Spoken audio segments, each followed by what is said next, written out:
Hello guys, welcome to my channel Ankit Tech Buddy. In today's video, I am going to demonstrate you how you can quickly start with the STM boards.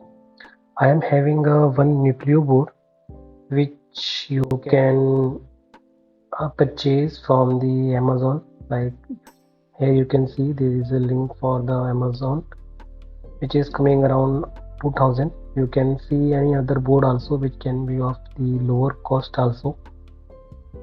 This board comes as a standalone. You will be not having any USB cable to connect this board to the your system. So for that purpose, you also need a USB type cable, that is the A2 Mini B. You can also purchase it from locally or from the Amazon link also. The board that is with me here, that is the STM Nucleo, which part number is the L476RG. So on the st.com you can get it all the information related to the board. Here are some of the basic features. Here you can see like there are some one LEDs for the user and one is the push button for the users there, and the crystal oscillator on the board which is 32.768 kilohertz. And if you will see, this is the on board. There is a ST-Link which can be used as a debugger programmer also, and you can also use that as a virtual COM port. So to start with STM board, you just need a Cube ID software, STM32 Cube ID software in your system. You can install it from the tools and software and developments tools. Here you can see here is the different versions for different operating systems are available. You can just click on get installer and it will ask you to accept some, and you can create your own account and then you can get a download link and you will be able to download this software, and you just need to install this software, and then everything will be inside this software for the programming purpose, and anything you doesn't require any kind of driver that is required to connect this board, that is also inside this software also. So I'm just going through the what is about the board. So just giving you a brief introduction. The board consists of the two parts. If you will be seeing like this one part is the main microcontroller part, and this one is the ST-Link part, where this is, you can also say it as it is a kind of a programmer which is used to program this microcontroller over here. But this is not limited to only a programmer, but it is can also be used as a debugger, as well as a COM port is also connected to this USB point, which I will be just show you in later videos how you can use that. And this one is the user button B1, which can be used to interface the button to your microcontroller, and there is a one LED over here. So here you can see this is the port A pin number 5. The LED is connected on a port A pin number 5 and button is connected on a port 13, port C pin number 13. And for the UART purpose, UART2 is connected to the ST link. So let's start with the software, how you have to configure all those things. So here I have installed the STM32 Cube ID. So you just need to click it on. Here you it is asking to select a directory as a workspace. So STM allows you to just create your own workspace and create all the programs under that workspace, so that you can keep all your programs on a one place. So I will be just creating a new folder here. Suppose is the workspace new. Sorry, it is not having.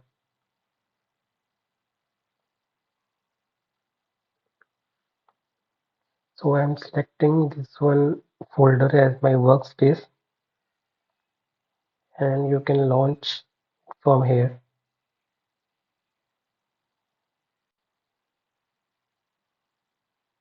So you will see. So this is the interface of the STM32Cube software. Here are the some options to start your projects. If you are having any pre-built project, you can also import it from here. Some example, if you need, you can also use it from here. So currently we are starting a new project. So just click on the start new STM32 project.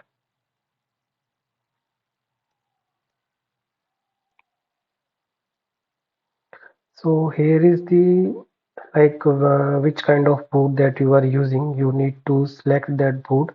Also you can select the microcontroller if you can read out which microcontroller or part number is there. So I am having the board information, so I will be just searching it with the help of the board number. So this is the Nucleo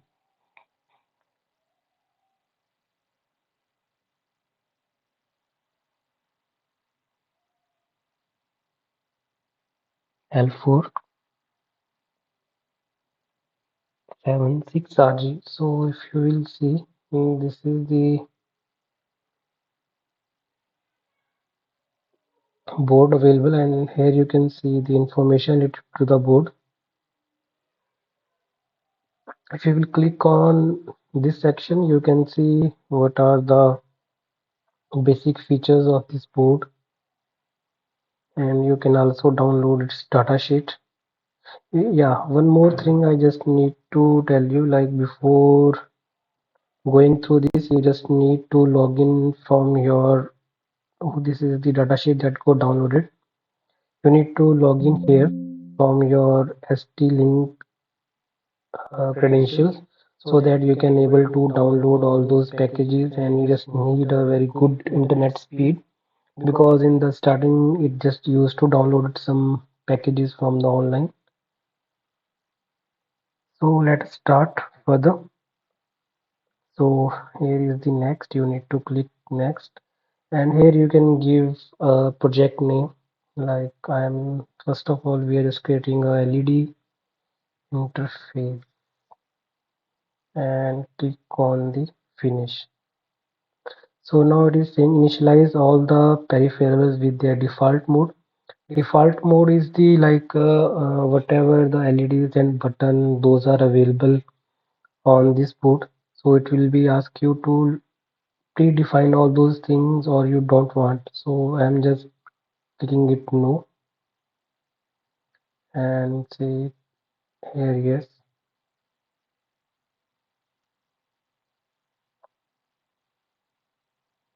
So it will be generating a interface where I can graphically select the whichever input and output pins I have to use, or here you can see this is the interface.ioc file, which is a graphical interface which can be used to generate your code. Here you can see there is a port A.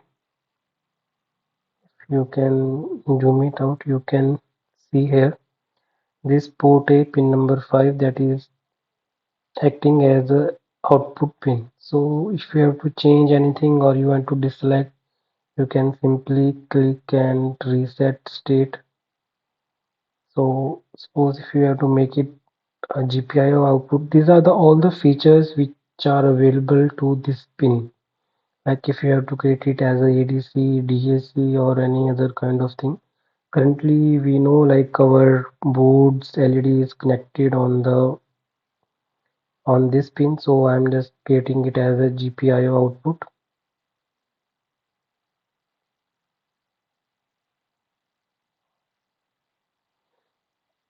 So these are the other pins initialization. Those are done automatically on the IOC.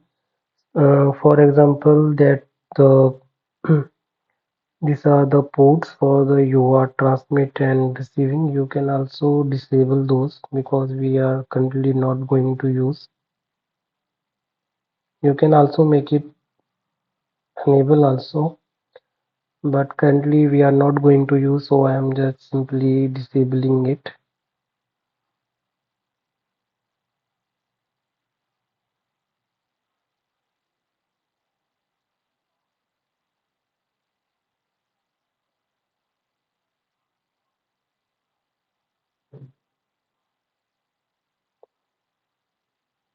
So these are the pins for your oscillation for your external oscillators. Here are the clock configurations. Here you can see this is the upper section, that is for the LSE, that is stands for low speed external clock, and this is for the high speed external. The here the E means that is it is using a external oscillator which is mounted on the board, and I is for the internal, that is the RC oscillators. So here you can select oscillator on basis of your project or requirement. I will be just explaining these things later. So currently I will be just focusing on how you can quickly start your work. So this is the code generator, and here you can see the generate peripheral initialization as a part C. So clicking on this board, what will happen, it will create the separate .c and .h files for your codes, and these are the only thing that you just need to check and to configure. And simply by clicking on this device configuration tool, you can able to generate your code. So here you can see this was the our .ioc file. You can close it, and this is the generated program over here, and here are the files. If you will see, there is a code, then there is a inc folder which is having all the .h files, and this is the src which is having all the .c files, and here is the main file. So if you will see, there are some comments mentioned over here. User code begin include. So if anything, any library you have to include, you just need to use this one part. This is why, because if you again click on the this IOC generator file, and then you again select any other pin. For example, if you want to make this pin as a output, and then you will be regenerate. So if you will keep all your code inside these comments, so nothing will be get lost. If your code will be outside these comments, then you may lose your previous written programs. So see, this is the main file over here. It is doing some all initialization, and this is the GPIO initializations. By just clicking control and click and just clicking over here, you can simply jump to the definition of this function, and here you can see this is the GPIO.c, and here you can see all the initialization. So here you can check like it is having a port A pin number 5, which is currently as a reset means a 0, like off, and it has been defined mode as output. You can also define your pins by just creating different copies of this code for different pins, or you can use the IOC generator.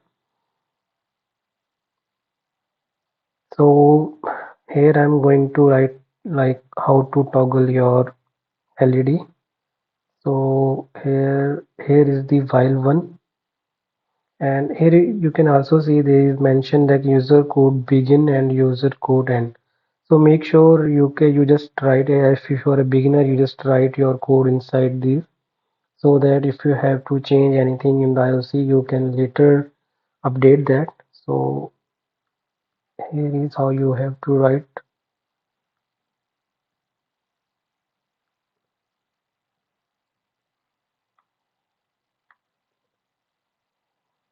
So that was we just about to toggle the pin number, that is the port A pin 5.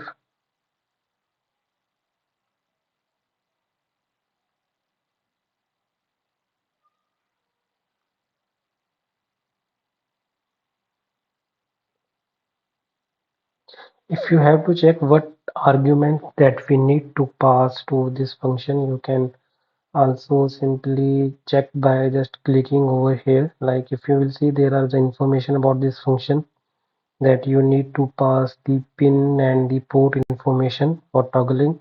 And if you will be just click over here by pressing a control, you can jump to this function, and how to write like these things and these syntaxes, you can simply click and check out.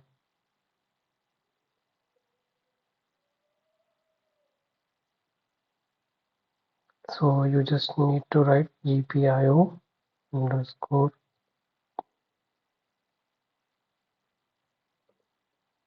pin underscore 5,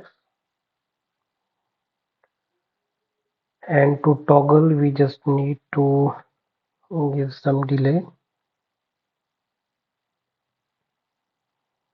So this is the function for the delay creating. If you will write 1000 millisecond, so that means the LED is going to blink after 1 second. So this way you can start your first program. So now I'm just compiling. Here is the build button over here. You can see the code has been got built. So now if you will see, I have just connected hardware through the USB to my system. So here in the control panel,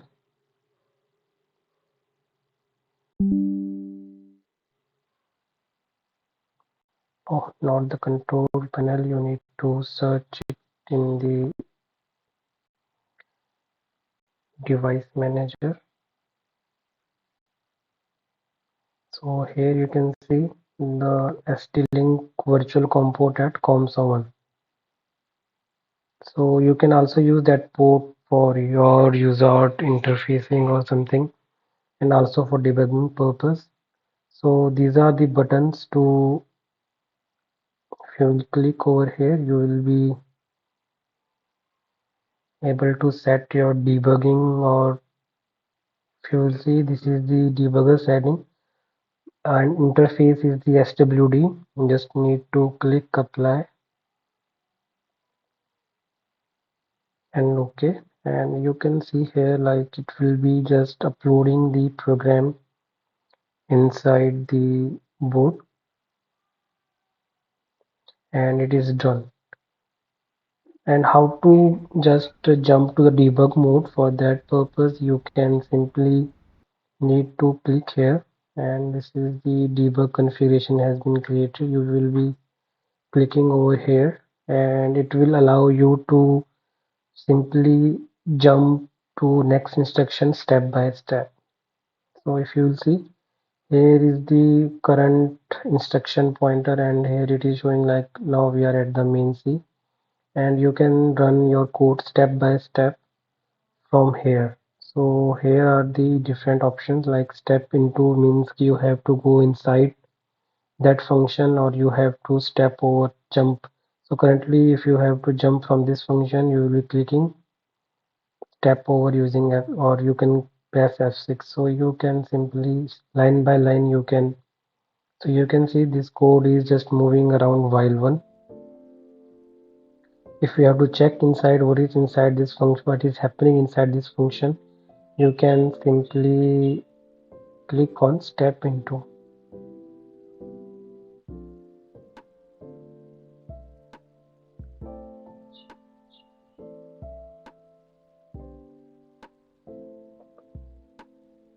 So now it is jump to GPIO toggle pin. So here you can monitor each and every variable, what is the value that we are passing from here, and what is whatever the state of the current uh, registers or anything, you can just check it out in the debug mode, and you can stop the debug mode from here, or you can simply resume it from here, so it will be just keep on going. And also you can add a breakpoints. For example, if you want to stop at this point, you can simply double click, and this is the breakpoint added over here. So your code will not move further from here until and unless you will be just pressing the continue button or something. So every time the code will be going to stop over here. So you can clicking again, you can simply remove this breakpoint and you can resume. So that's it from my side for this video. So hope you will be able to understand and able to start with the STM board using this video, and I will be just explaining the other things and using the UART interfacing in my next videos. If you have not subscribed my channel, please subscribe for another videos on basis of other microcontrollers or the STM, and you can also press the bell icon to just enable the notifications. Thank you. Have a nice day.